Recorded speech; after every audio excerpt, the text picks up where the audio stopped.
I know तुम्हें यकीन नहीं हो रहा है, लेकिन यही सच है। क्यों, जलन हो रही है? अच्छा listen, I will call you back. Disha का फोन आ रहा है। अरे दिशा मेरी फियांस है। बाय। हाय। इतनी देर से किसके साथ फोन पे लगे हुए थे? वो मैं अपनी एक्स गर्लफ्रेंड से बात कर रहा था। क्या हुआ, चुप क्यों हो गई?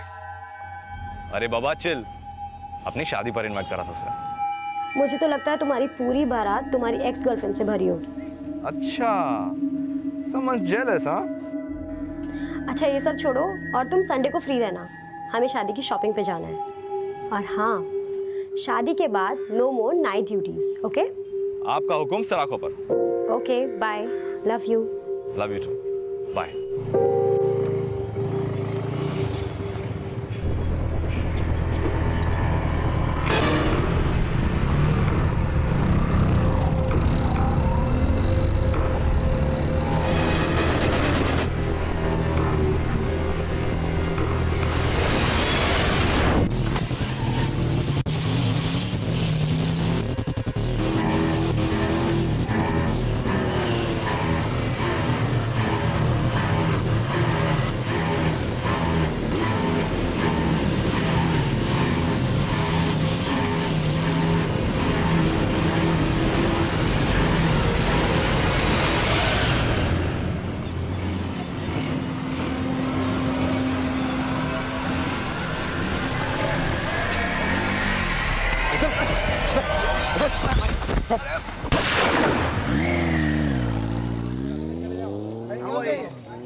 पुलिस को फोन किया क्या?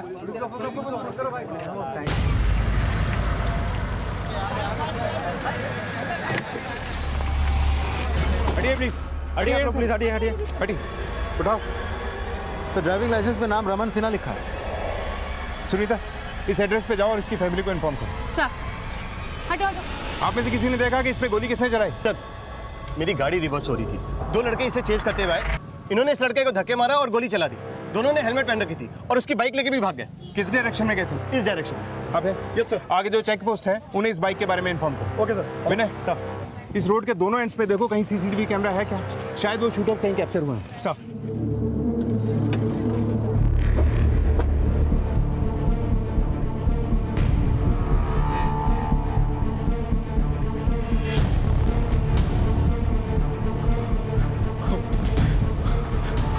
सर सर मैं रमन का फादर हूँ। रमन कैसा है? आई एम सॉरी सर, यहाँ लाने से पहले ही वो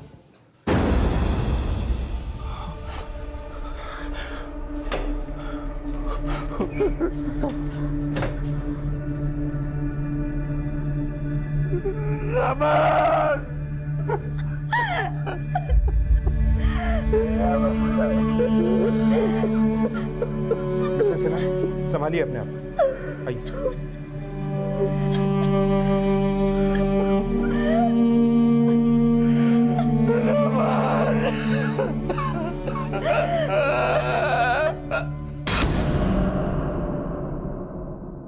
सर क्राइम सीन के आसपास हमें कोई सीसीटीवी नहीं मिला, लेकिन रमन की बाइक का नंबर हमें पता चला। जिस डायरेक्शन में वो किलर्स रमन की बाइक लेके भागे हैं, उस एरिया के पुलिस टीम को हमने रमन की बाइक का नंबर भेज दिया है। जैसे कोई अपडेट मिले मुझे इन्फॉर्म करो। सर। सिन्हा जी, मैं समझ सकता हूँ इस वक्त आप बहुत बुरे समय से गुजर रहे हैं, लेकिन इससे पहले कि आपके बेटे के कातिल अंडरग्राउंड हो जाएं, मेरा आपसे बात करना बहुत ज़रूरी है। क्या आपको किसी पे शक है जिसने आपके बेटे का कत्ल करवाया या किया? उसका कोई दोस्त या कोई दुश्मन? सर मेरे बेटे की किसी से क्या दुश्मनी हो सकती थी? वो तो बहुत ही खुशमिजाज नेचर का लड़का था। मेरी बीवी के गुजर जाने के बाद मेरा एकमात्र सहारा वही था। अगले महीने उसकी शादी होने वाली थी सर, दिशा से। बहुत खुश था सर वो। जिस किसी ने भी उसके साथ ये किया है उसको छोड़िएगा मत सर, उसे फांसी होनी चाहिए, फांसी। जी हम पता लगाते हैं कि रमन का मर्डर किसने किया है, लेकिन क्या आप हमें बता सकते हैं कि रमन आज सुबह कहाँ के लिए निकला था? सर वो ब्लू सीजन होटल में लॉबी मैनेजर था। कल रात उसकी नाइट ड्यूटी थी। मुझे लगा रोज की तरह काम खत्म करके घर लौट आएगा, लेकिन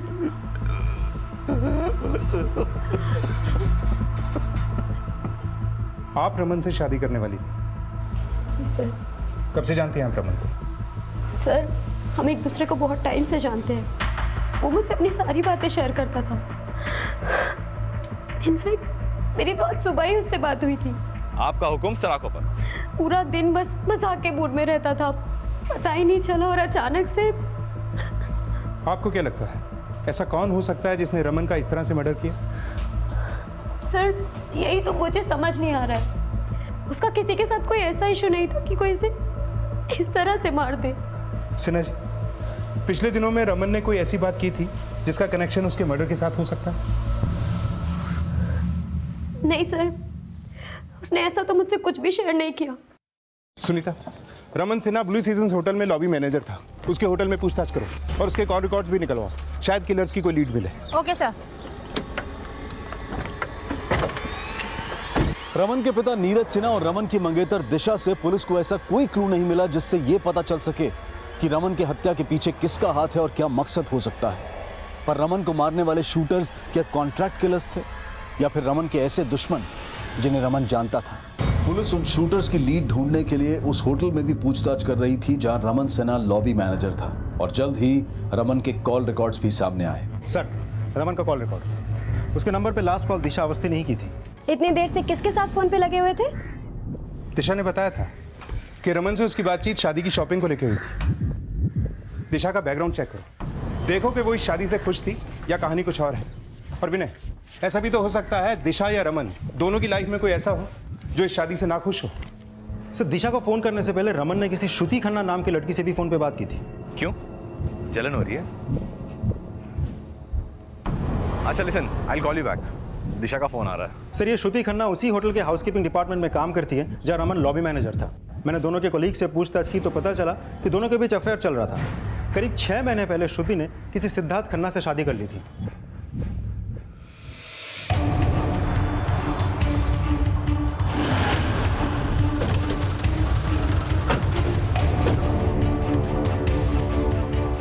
श्रुति खन्ना यहीं काम करती? सर। यस सर, मैं ही श्रुति हूँ। रमन के मर्डर से पहले आपकी उससे फोन पे बात हुई थी?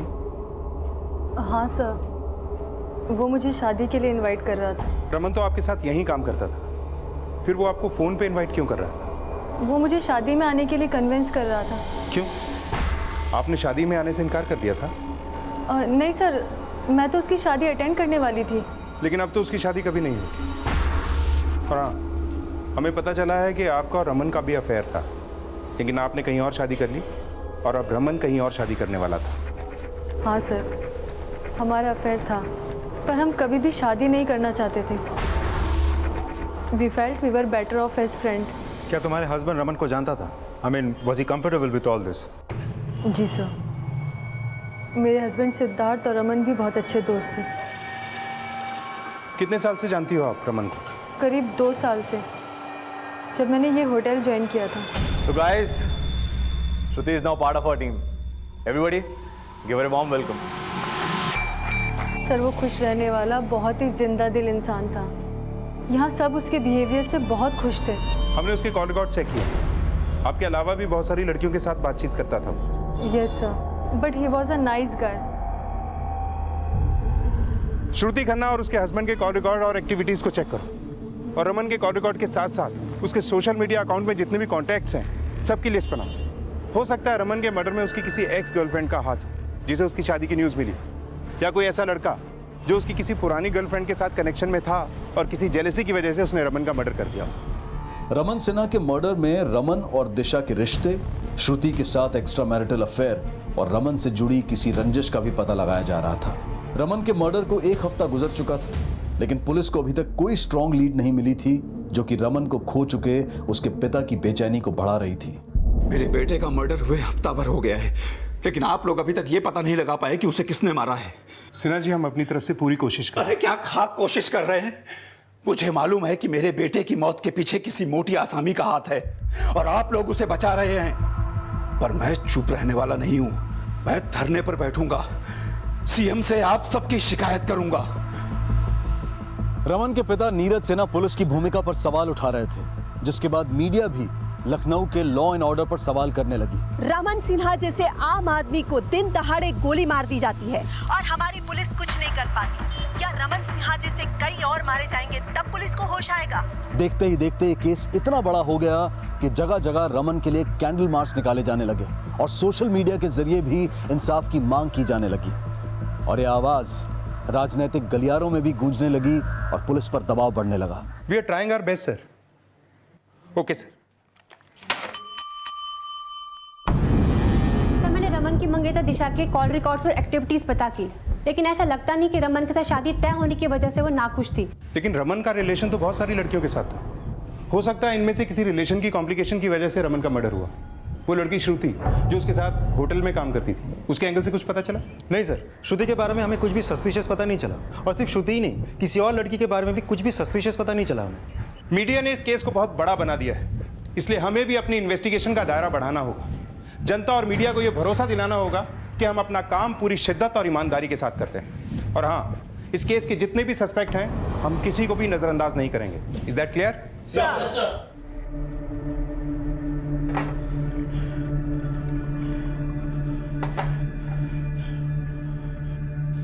ठीक है पापा, शादी भी कर लो, लेकिन शादी के बाद क्या आप अपनी बहू के सामने ड्रिंक करेंगे?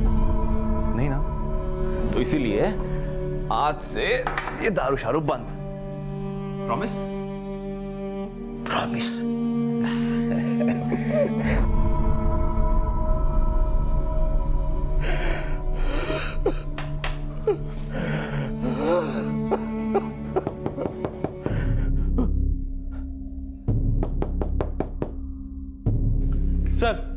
सर, रमन के फादर आए, आपसे मिलना चाहते हैं। बोलो। Okay sir. मुझे नहीं पता आप लोग किस तरह काम कर रहे हैं, लेकिन मिस्टर सिन्हा, हम पे भरोसा रखिए। अरे कैसे भरोसा रखें? पहले वो मेरे बेटे का मर्डर कर देता है, उसके बाद खुलेआम मुझे धमकी देता है। धमकी? किसने धमकी दी आपको?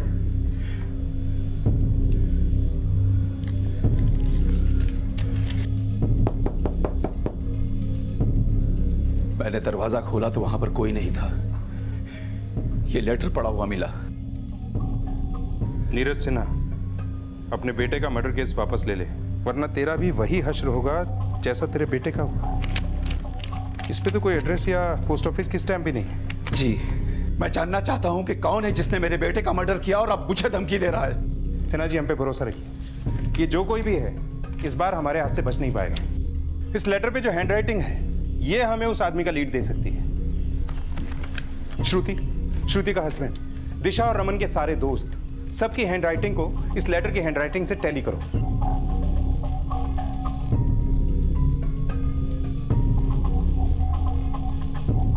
सर, रमन से जुड़े हर एक को खंगाला, उनकी हैंडराइटिंग के साथ लेटर की हैंडराइटिंग को टैली भी किया, तो कुछ हाथ नहीं लगा सर। फिर ऐसा कौन हो सकता है जिसने रमन का मर्डर किया और रमन के फादर को लिखकर यह साफ किया कि रमन का मर्डर उसी ने किया है, और उस आदमी की कोई भी लीड हमें नहीं मिल पा रही।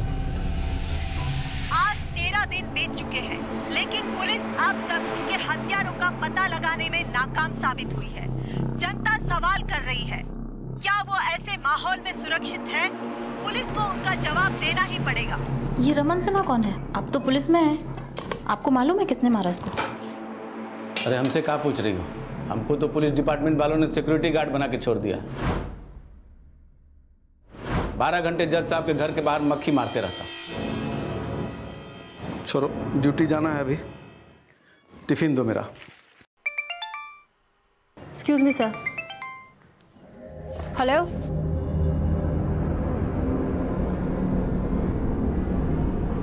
ठीक है, मैं आती हूँ।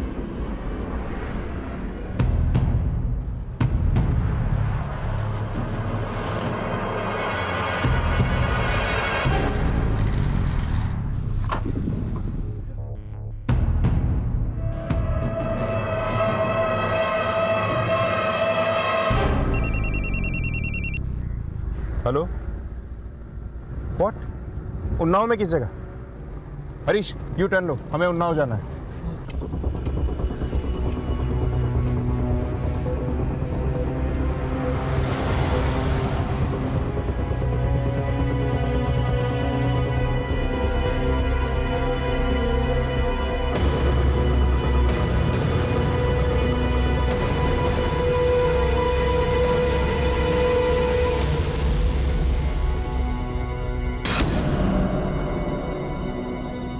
रमन सिन्हा की हत्या की जांच करने वाली सब इंस्पेक्टर सुनीता रानी की भी हत्या कर दी गई है। क्या सब इंस्पेक्टर सुनीता रानी की हत्या में रमन सिंह के हत्यारों की कोई साजिश थी? क्या सब इंस्पेक्टर सुनीता रानी को रमन केस के हत्यारों का कोई लीड मिला था जिसकी वजह से उनकी हत्या कर दी गई थी? सर एक सवाल। क्या सर सुनीता रानी की हत्या रमन केस के हत्यारों ने की थी? देखिए, फिलहाल हम कुछ नहीं कह सकते, हम हर एंगल से जांच करेंगे। पहले रमन सिन्हा की दिन दहाड़े हत्या और अब रमन सिन्हा मर्डर केस की इन्वेस्टिगेशन टीम की लेडी सब इंस्पेक्टर सुनीता रानी का मर्डर। लेकिन सब इंस्पेक्टर सुनीता रानी की हत्या क्या रमन सिन्हा के कातिलों द्वारा पुलिस को दी गई कोई चेतावनी थी या फिर इसके पीछे कोई और ही बड़ा मकसद था? पुलिस इन सवालों का जवाब पता लगा ही रही थी कि इसी बीच पुरानी दिल्ली में एक ऐसा धमाका हुआ जिसमें एक बड़ा नरसंहार हुआ।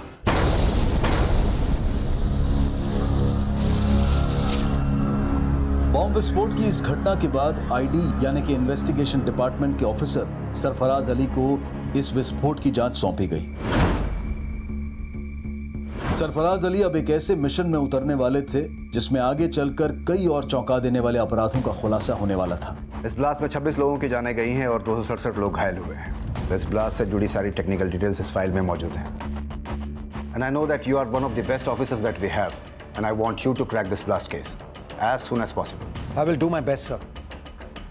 जिन लोगों ने ये ब्लास्ट किए और करवाए हैं वो बहुत जल्द हमारी गिरफ्त में होंगे।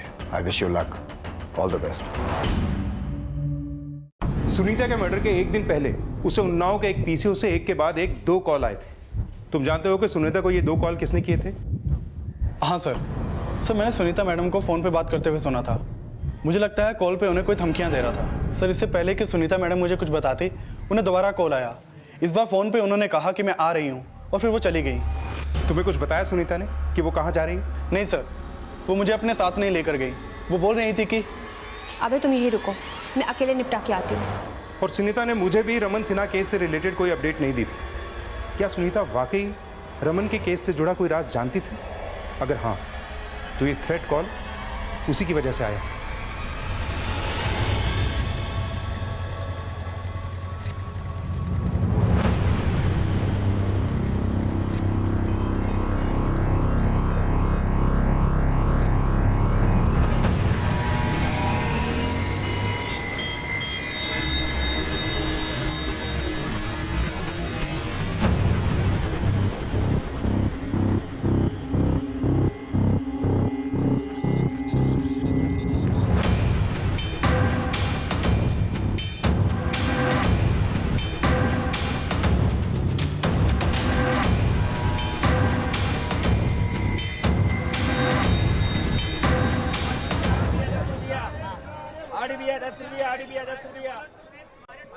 कैसे हो अशरफ? अस्सलाम वालेकुम भाईजान। वालेकुम अस्सलाम। बहुत दिनों बाद याद किया भाईजान। अरे इस बार तो सिर्फ याद ही नहीं किया है जनाब, तुम्हारा दीदार करने भी चले गए। ये जरा देखना, बकरा लखनऊ का है, कहाँ मिलेगा? भाईजान आपका बकरा तो नहीं देखा, लेकिन ये मोमिन का नंबर दे रहा हूँ। आपको जिस भी चीज़ की जानकारी चाहिए उसकी पूरी खबर है उसके पास, ठीक है? ये लीजिए आपकी दाल। शुक्रिया। उम्मीद है तुम्हारी इस दाल में लखनऊ के बकरे का दाल गोश्त मज़ेदार पकेगा।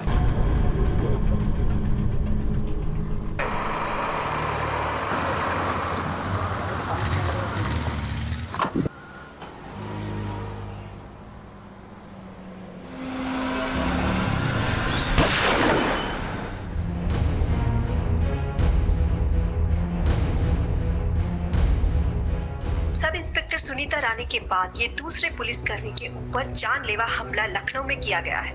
सब इंस्पेक्टर सुनीता रानी Raman Sinha murder case investigation में काम कर रही थी, लेकिन नवीन कुमार के ऊपर हुए जानलेवा हमले का क्या राज है? उनकी जान तो बच गई, लेकिन वो अभी कोमा में है। सर, फारिसगंज इलाके में कांस्टेबल नवीन कुमार के ऊपर अटेम्प्ट टू मर्डर केस को हैंडल कर रही पुलिस टीम से मेरी बात हुई। आई विटनेस का कहना है कि गोली चलाने वाले 2 लोग बाइक पे आए और दोनों के दोनों हेलमेट पहने हुए थे। सर, बिल्कुल इसी तरह के शूटर्स ने रमन सिन्हा पे भी गोलियां चलाई थी। सर, कहीं दोनों केसेस में किलर सेम तो नहीं है? लेकिन कांस्टेबल नवीन और रमन सिन्हा के बीच में कोई कनेक्शन हमें तो मिला नहीं। अगर इन दोनों के हमलावर यही 2 लोग हैं तो सुनीता को किसने मारा हो? क्योंकि सुनीता को तो गला घोट कर मारा गया था। सर इन तीनों केसेस का आपस में कोई कनेक्शन हो या ना हो, लेकिन एसआई अभय की बातों से लगता है कि सुनीता को शायद रमन सिन्हा मर्डर केस के बारे में कोई तो जानकारी थी और इसीलिए उसे थ्रेट कॉल मिली थी। फारिसगंज पुलिस को रमन सिन्हा और सुनीता मर्डर केस की डिटेल्स भेजो। हो सकता है जो डॉट हम नहीं जोड़ पाए, कांस्टेबल नवीन के अटेम्प्ट टू मर्डर के बाद वो डॉट जुड़ जाए। और हाँ, सुनीता के कॉल रिकॉर्ड्स को अच्छे से चेक करो, देखो कि आखिरी दिनों में वो किसके साथ टच में थी, शायद कोई लीड मिले। सर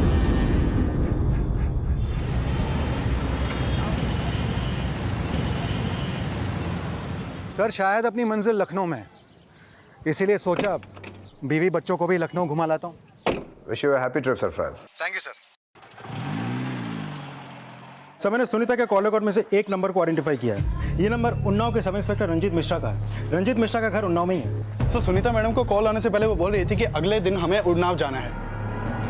अबे हमें उन्नाव जाना है, उन्नाव निकलने की तैयारी करो। Okay ma'am. हेलो, शायद वो रमन सिन्हा के केस के सिलसिले में उन्नाव जाने वाली हूँ। सर कहीं ऐसा तो नहीं कि सुनीता रंजीत मिश्रा के साथ रमन सिन्हा मर्डर को लेकर कुछ बात करती थी? शायद रंजीत ने सुनीता को कुछ बताया हो। सब इंस्पेक्टर रंजीत मिश्रा को मुझसे बात करने के लिए बुलाओ। Okay sir. अच्छे से खाओ, बाद में आइसक्रीम भी खाना है। सुनिए, आपने इमरान की होने वाली बीवी की तस्वीर देखी? देखिए कितनी खूबसूरत है। वाकई खूबसूरत है। इमरान बहुत लकी है जो उसे ऐसी लड़की मिली। अच्छा सुनिए, हम इमरान की शादी के लिए गांव तो जा ही रहे हैं ना, तो शादी के बाद कुछ दिन वहीं पे रुक जाते हैं ना। बहुत साल हो गए हम गांव नहीं गए। आइडिया तो अच्छा है, लेकिन शादी के बाद मुझे इमीडिएटली यहाँ लखनऊ आना है किसी काम से। उसके बाद गांव चले जाएंगे, 2-3 दिन वहाँ पे छुट्टी मना लेंगे। आप तो जब देखो तब काम काम ही करते रहते हो। यहाँ पर भी आए तो यहाँ पर भी काम ही है।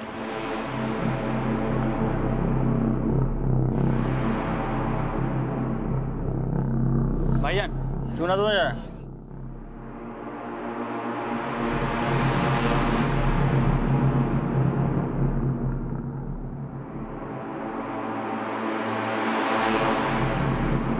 तुम लोग खाओ, मैं 2 मिनट में आता हूँ। अरे कहाँ जा रहे हैं? अभी आए। सुन, अभी आए।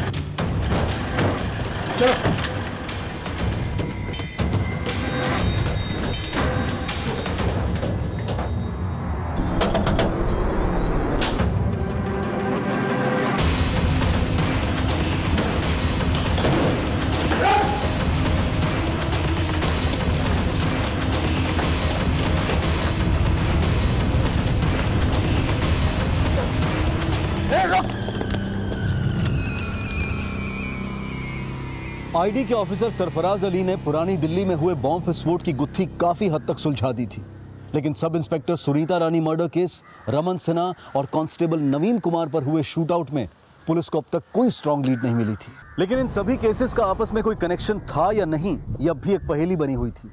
और अब सब इंस्पेक्टर सुनीता रानी के कॉल रिकॉर्ड्स के बेसिस पर लखनऊ पुलिस ने उन्नाव पुलिस के सब इंस्पेक्टर रंजीत सिंह को पूछताछ के लिए बुलाया।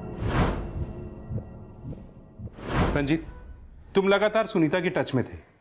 क्या रमन सिन्हा केस के बारे में सुनीता ने कभी तुमसे कुछ बताया था? नहीं सर, सुनीता ने रमन सिन्हा केस के बारे में तो कभी कुछ भी डिस्कस नहीं किया। नहीं, वो तुम उसके साथ फ़ोन पे लगातार टच में थे ना? सर मैं पहले लखनऊ थाने में था और तब सुनीता भी वहीं थी और वहीं से हमारी जान पहचान भी है, इसीलिए अक्सर फ़ोन पे बातें होती रहती थी। सुनीता के मर्डर के एक दिन पहले उन्नाव के एक पीसीओ से 2 बार सुनीता को थ्रेट कॉल आई थी। अब तुम इतने टाइम से सुनीता को जानते हो, क्या सुनीता ने इन कॉल्स के बारे में तुमसे कुछ डिस्कस किया? नहीं सर, इस बारे में मुझे कोई जानकारी नहीं है। ठीक है, तुम जा सकते हो। सर। विनय सर, इस रंजीत के कॉल रिकॉर्ड्स और एक्टिविटीज चेक करो। ये जरूर झूठ बोल रहा है। हो सकता है रमन सिन्हा केस के बारे में भी कुछ जानता है, लेकिन सुनीता के मौत के बाद डर से या किसी और वजह से छुपा रहा है। Sir,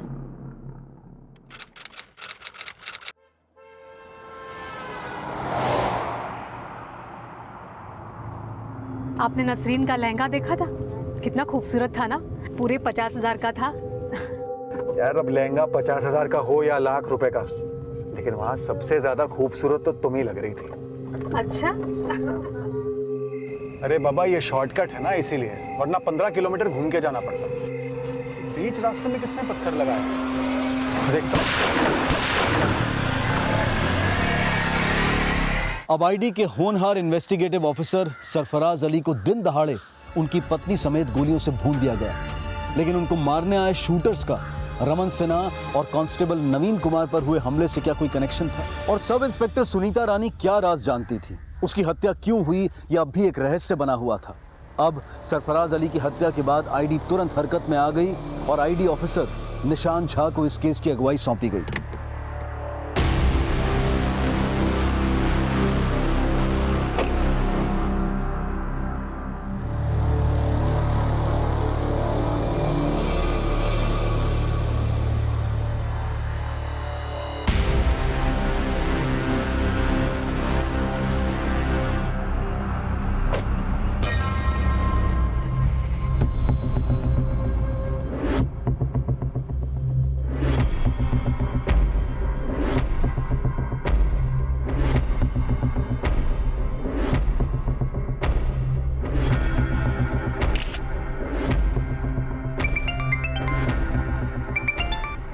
yes sir. निशांत, मैंने दिल्ली ब्लास्ट के मेन एक्यूज मुराद से पूछताछ की है, लेकिन पूछताछ में उसने ऐसा कुछ भी नहीं उगला जिससे कि यह साबित हो कि सरफराज का मर्डर उसके असामाजिक ऑर्गेनाइजेशन ने किया है। लेकिन हाँ, यह हो सकता है कि सरफराज के मर्डर का प्लान उन लोगों ने मुराद की गिरफ्तारी के बाद बनाया हो। सर, सरफराज सर को मुराद की टिप दिल्ली के अशरफ और लखनऊ के इन्फॉर्मर्स ने दी थी। ऐसा लगता है डबल गेम खेला गया है। सरफराज सर को टिप देने के बहाने यहाँ बुलाया गया है और फिर उनका कत्ल किया गया। आईडी को लग रहा था कि सरफराज अली और उनके परिवार पर हुए अटैक में उसी असामाजिक संगठन का हाथ होगा जिनका ब्लास्ट में हाथ था। पुलिस उस संगठन से जुड़े कई संदिग्धों का घेराव कर रही थी। वहीं रमन सिन्हा और sub inspector Sunita murder case को इन्वेस्टिगेट कर रही लखनऊ पुलिस को एक अहम जानकारी हाथ लगी। मैंने सब इंस्पेक्टर रंजीत के कॉल रिकॉर्ड चेक किया। जिस वक्त पीसीओ से सुनीता को कॉल किया गया था, उस वक्त रंजीत के फोन की लोकेशन उसी एरिया के आसपास थी। मैंने पीसीओ के आसपास जाकर पूछताछ की, लोगों ने भी रंजीत को पहचान लिया है। उस वक्त रंजीत वहीं था।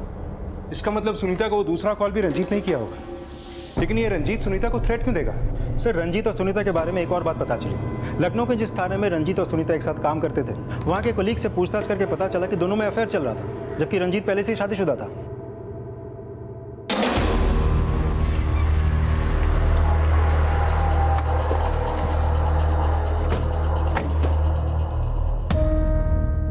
सरफराज आपके बेटे की शादी अटेंड करने आए थे, पर रात को रुके नहीं। क्यों? साहब, हमने उनको रोकने की बड़ी कोशिश की, पर वो हमारी बात को माने नहीं और तुरंत लखनऊ निकल लिए। जो इस शादी में शरीक हुआ था, मुझे सबके डिटेल्स चाहिए। वैसे ऐसा कोई जिस पर आपको शक हो, जिसने शादी में उनका पीछा किया हो? कोई भी? साहब, शादी में तो सभी घर वाले लोग ही थे और सभी उनकी बहुत इज्जत किया करते थे। मुझे शादी की वीडियो फुटेज देखनी है। जी साहब, बिल्कुल देखिए। पर साहब, एक बात है, उसका एक चचेरा भाई भी है और ज़मीन के सिलसिले को लेकर सरफराज के साथ उसका कोर्ट में केस भी चल रहा है। दोनों में आपस में किसी भी तरह की कोई बातचीत नहीं होती है। नाम क्या उसका? जी, जुनैद।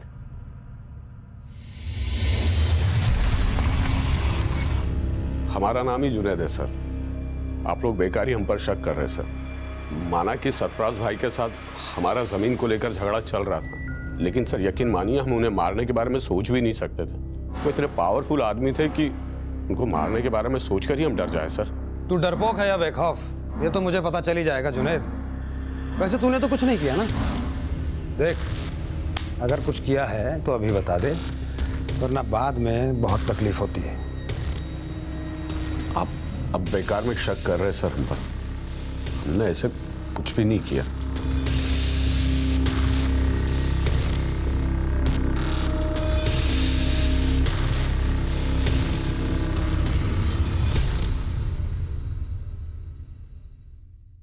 रंजीत, हमें शक ही नहीं बल्कि पूरा यकीन है कि सब इंस्पेक्टर सुनीता का मर्डर तुमने किया है।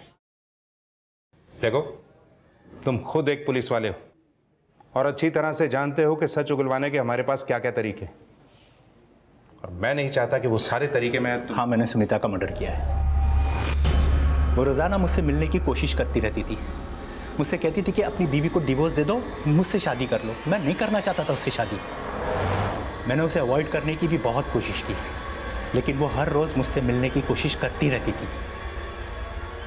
सर, मैंने उसे रिक्वेस्ट की कि मुझे भूल जाए, लेकिन वो मेरी नहीं मानी। उसने मेरी वाइफ को हमारे रिलेशन के बारे में सब कुछ बता देने की धमकी दी। तभी मैंने फैसला किया। मैंने उसे पीसीओ बूथ से कॉल किया और बोला, अगर तुमने मेरी वाइफ को कुछ भी कहा ना सुनीता, तो अच्छा नहीं होगा। तुम मुझे धमका रहे हो? देखो, तुम्हारी बातों से मैं डरने वाली नहीं हूँ, ना ही पीछे हटने वाली हूँ। सर, उसने मेरा फोन कट किया तो मैंने उसे दोबारा फोन किया।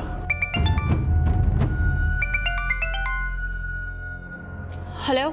देखो सुनीता, मैं तुम्हें धमकी नहीं दे रहा हूँ। प्लीज, क्या हम मिलकर फिर से बात कर सकते हैं? तुम यहाँ आ जाओ, उसके बाद मैं तुम्हें घर छोड़ दूंगा, ठीक है? ठीक है, मैं आती हूँ। सुनीता का मर्डर तुमने क्यों किया ये तो तुमने बता दिया। अब ये बताओ कि रमन सिन्हा को क्यों मारा? मैंने नहीं मारा रमन सिन्हा को। इनफैक्ट मैं तो उससे जानता भी नहीं। तो सुनीता क्या रमन सिन्हा के मर्डर के केस के बारे में तुमसे कुछ डिस्कस कर रही थी? नहीं सर, हमारी ऐसी कोई बात नहीं है। अगर सुनीता और सब इंस्पेक्टर रंजीत में कुछ डिस्कस नहीं हुआ था तो एएसआई अभय को वो ऐसा क्यों कह रही थी? अबे, हमें उन्नाव जाना है, उन्नाव निकलने की तैयारी करो। Okay ma'am. क्या सुनीता को वाकई कुछ ऐसा पता चला था जो रमन सिन्हा के किलर्स की लीड दे सकता था? सर, मैंने सुनीता के ड्रॉज, पर्सनल फाइल्स सब कुछ अच्छे से चेक किया, लेकिन मुझे ऐसा कुछ भी नहीं मिला जैसे उसने एएसआई अभय को कहा था। सर, कहीं ऐसा तो नहीं कि सुनीता को कहीं से कोई इन्फॉर्मेशन मिली थी और वो उसके दिमाग में रह गई थी? सुनीता ने क्या कहा था ये तो हम गेस नहीं कर सकते, लेकिन हमें किसी भी हाल में ये जरूर पता करना है कि रमन सिन्हा को शूट करने वाले वो किलर कौन थे, और क्या कांस्टेबल नवीन को भी उन्हीं किलर्स ने शूट किया था? ये दोनों केसेस आपस में कनेक्टेड हैं या अलग अलग? सर, पोस्टमार्टम रिपोर्ट के हिसाब से सरफराज सर को 26 गोली मारी गई, लेकिन सर एक अजीब बात पता चली है। जितनी भी बुलेट्स फायर की गई, सब की सब यूपी पुलिस की पिस्टल से फायर की गई। क्या? यूपी पुलिस की पिस्टल? हाँ सर, आज से कुछ दिन पहले जज गिरधर सेन की ड्यूटी कर रहे हैं यूपी पुलिस के कांस्टेबल नवीन कुमार को कुछ किलर ने शूट कर दिया था, और सर मौका वारदात से उनकी पिस्टल लेकर फरार हो गए थे। फिलहाल सर कांस्टेबल नवीन अभी कोमा में। सर, नवीन का केस हैंडल कर रही पुलिस के मुताबिक वो 2 लोग थे और दोनों ने हेलमेट पहन रखा था, इसलिए सर किसी ने उनकी शक्ल नहीं देखी। सर, इसके अलावा उन किलर्स के बारे में कोई इन्फॉर्मेशन नहीं है। अंकित, मुझे उस एरिया का डंप डेटा चाहिए जहां पर कांस्टेबल नवीन पर गोली चली थी, और उस एरिया का भी जहां पर सरफराज और उसकी फैमिली पर अटैक हुआ। दोनों का डेटा टैली करो। आई एम श्योर हमें कोई ना कोई कॉमन नंबर जरूर मिलेगा, और ये कॉमन नंबर हमें किलर तक पहुंचने में मदद करेगा। ठीक है सर। उनकी पत्नी को यूपी पुलिस की पिस्टल से शूट किया गया था। यूपी पुलिस के कांस्टेबल नवीन कुमार की पिस्टल चुराई गई थी, लेकिन नवीन कुमार पर हमला और रमन सिन्हा का murder illegal country made pistol bore .32 से किया गया था। लखनऊ पुलिस को रमन के शूटर्स की कोई लीड नहीं मिली, लेकिन जब आईडी ने सरफराज अली पर अटैक किए गए गाजीपुर एरिया और कांस्टेबल नवीन कुमार पर अटैक किए गए लखनऊ के फजलगंज एरिया का डंप डेटा स्टडी किया तो उन्हें क्लू मिला। सर, मैंने उन दोनों एरिया के डंप डेटा को स्टडी किया है। सर, जहाँ सरफराज सर को शूट किया गया था उस एरिया के आसपास इस एहसान का फ़ोन एक्टिव था। एहसान? हाँ सर, इसके बारे में इन्फॉर्मेशन निकाली है। सर, ये जुनैद का भांजा है, और जिस दिन लखनऊ में नवीन को शूट किया गया था उस दिन इसका फ़ोन बंद था, लेकिन शूटआउट के कुछ दिन पहले तक इसका फ़ोन लगातार लखनऊ में एक्टिव रहता था। लेकिन यह भी तो हो सकता है कि कांस्टेबल नवीन के शूटआउट के वक्त इस एहसान ने जानबूझकर अपना फ़ोन बंद किया हो सकता है सर। फिलहाल सर इसका फ़ोन अभी बंद है और ये घर से फरार है। इस एहसान के मामा जुनैद को बुलाओ, अब मामा ही बताएगा भांजा कहाँ है। ठीक है सर। सर, माना कि एहसान मेरा भांजा है, लेकिन मैं काफ़ी टाइम से उससे मिला नहीं हूँ। लेकिन जिस वक्त सरफराज तेरे गांव में शादी अटेंड कर रहे थे उस वक्त एहसान वहीं पर था, उसी गांव में, जबकि इसके पास तो कोई इनविटेशन भी नहीं था। फिर ये वहाँ क्या कर रहा था? और अगर ये तुझसे मिलने नहीं आया था तो फिर किससे मिलने आया था? सर, हो सकता है कि वो उस दिन गांव में हो, लेकिन इस बारे में सच में मुझे कुछ नहीं पता। और कौन कौन है इस गांव में जिससे उसकी बातचीत है? कोई आइडिया नहीं सर। तू मुझे बेवकूफ़ समझ रहा है? बेवकूफ़ दिखाई देता हूँ मैं? बोलेगा या उगलवाऊँ? सर, मैं सच बोल रहा हूँ, आप मेरा यकीन करो प्लीज। मान लिया? मान लिया? जा। मतलब सर? मतलब जा।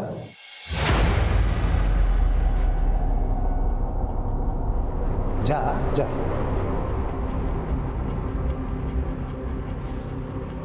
सर, जाने क्यों दिया इसे? 4 थप्पड़ मारते सब कुछ उगल देता है। इसको पकड़ के रखने में हमारा कोई फायदा नहीं है। हमारा फायदा है इसे खुला छोड़ रहे हैं। ये खुद हमें एहसान की लीड देगा। इसकी एक एक एक्टिविटी पे नज़र रखना और उस एहसान का लुकआउट नोटिस जारी करो। मुझे यूपी के एक एक अखबार में उसकी खबर चाहिए, फोटो के साथ। शायद हमें उसकी कोई लीड मिल जाए। जी सर।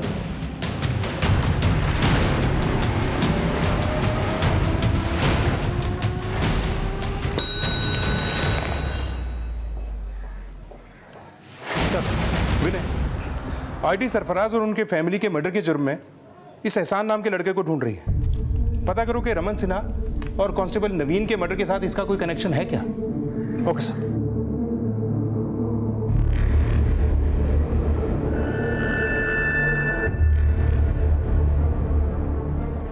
सर, इन निशानों को देखकर लगता है कि शायद ब्रांड न्यू टायर्स थे, नो वेयर एंड टियर। एक काम करो, गाजीपुर और लखनऊ पुलिस से बोलो उनके एरिया में जितने भी टायर डीलर्स हैं सबसे पूछताछ करें।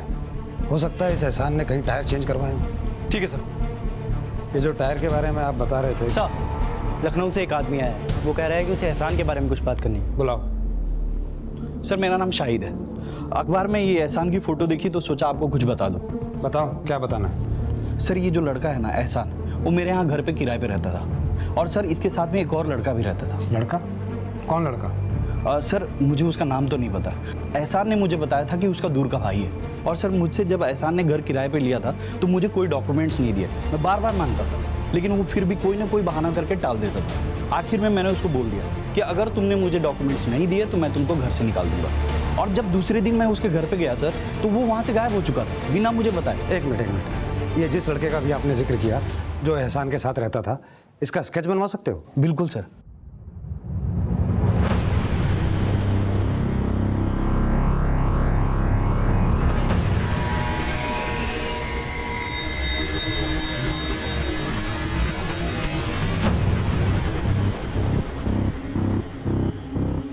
ये स्केच हर पुलिस स्टेशन में सर्कुलेट करो और पता करने की कोशिश करो कौन हो सकता है। ठीक है सर।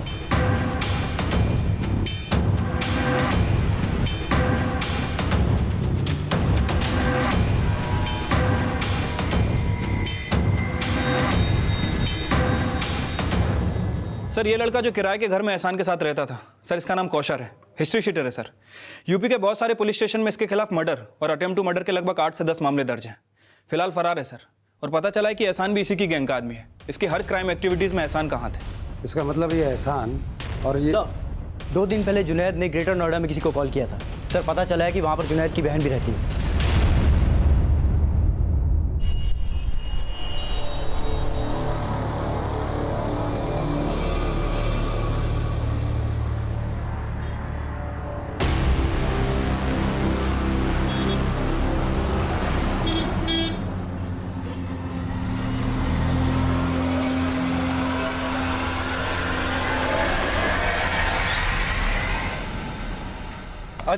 कौन है बे? तेरा बाप।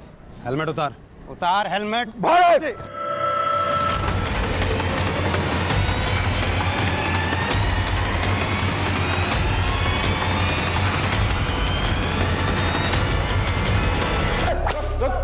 साहब, इसको रुको रुको रुको। अगर ये मारेगा तो कुछ नहीं बताऊंगा। कोई नहीं मारेगा। बोल। सरफराज सर और उनकी फैमिली का मर्डर तूने किया है ना? हाँ, मैंने और एहसान ने ही सरफराज उसकी फैमिली को मारा है। और ये मर्डर तूने जुनैद के कहने पर किया है? हाँ, मैंने ये मर्डर जुनैद और एहसान के कहने पे किया। सर, सरफराज को मालूम चल गया था कि मैं जुनैद और एहसान की मदद कर रहा हूँ। पहले मुझे पता नहीं था कि वो आईडी में है, इतना पावरफुल आदमी है। अब मुझे लगा कि वो अगर अपने पे आ गया तो मेरे सारे बुरे कारनामों की चिट्ठी खोल के रख देगा।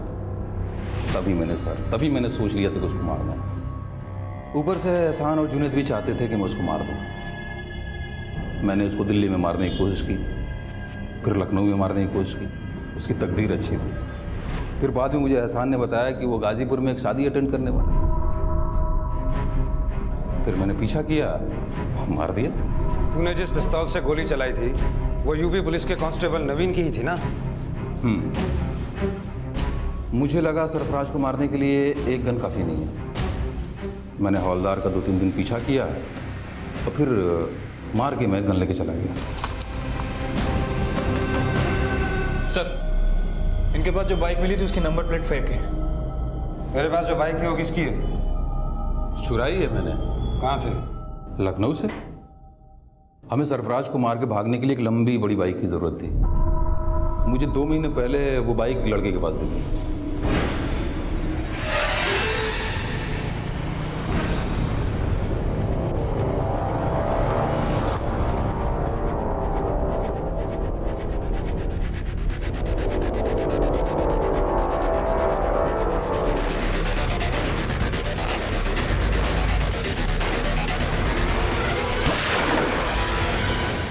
तूने उस लड़के को सिर्फ इसलिए गोली मार दी क्योंकि तुझे उसकी बाइक छीननी थी?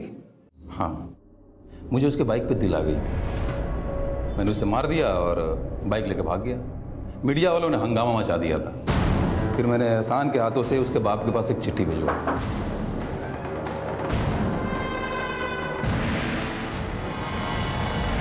सर, ये बाप बेटे दोनों एक जैसे हैं। मैंने लड़के को बोला था रुक जा रुक जा रुक जा, मुझे बाइक चाहिए थी। नहीं रुका, दिमाग खराब हुआ, मार दिया। दिमाग खराब हुआ, मार दिया। जब तक इसका दिमाग ठीक ना हो जाए मारते रहो इसे। हाथ नहीं लगाना। देख लो, बस बस।